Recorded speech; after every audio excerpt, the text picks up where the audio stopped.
My father grew up in the 1930s, so I've heard a lot about the Great Depression and its effect on the American fabric and way of life.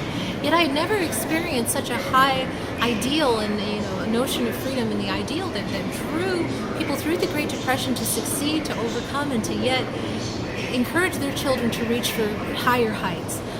Back in the 1920s, the stock market crash still left residual effects all across American way of life.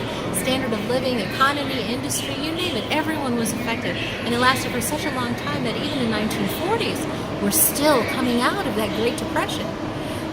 So once we heard what was happening across the water, say over in Nazi Germany and in Soviet Russia, even though we knew what was happening over there, we had more than enough problems at home. We were still trying to rebuild, and we were barely starting to get our legs when Roosevelt gave a speech in January of '41 trying to address these notions of freedoms, that these high ideals that we were free to pursue. We couldn't quite touch or taste them yet, but we were free to pursue them, and this was the thing that many people wanted for their children. Norman Rockwell at the time had heard that speech, and even though the speech fell flat on the American public, he felt it a moral imperative to lend his artistic talents, skills, and abilities to redirect the lens of media back onto these notions of freedom. Freedom of speech, freedom from worship, freedom from fear, and freedom from want. Even though we couldn't taste it ourselves, we were still striving for these ideals, and this is what drove the heart of America to try and to do better.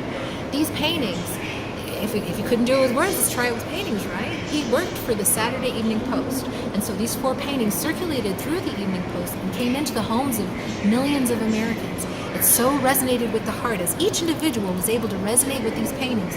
Freedom from fear, freedom of speech, freedom of worship, freedom from want.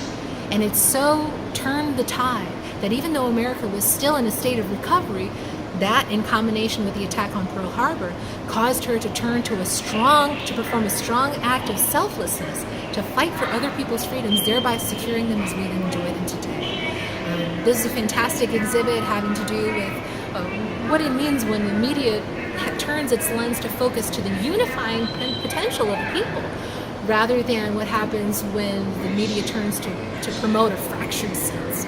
What are those things that kind of join us together today? What does freedom mean? Not only what does it mean to inherit it, but what are the responsibilities that we have as wardens of these high concepts of freedom?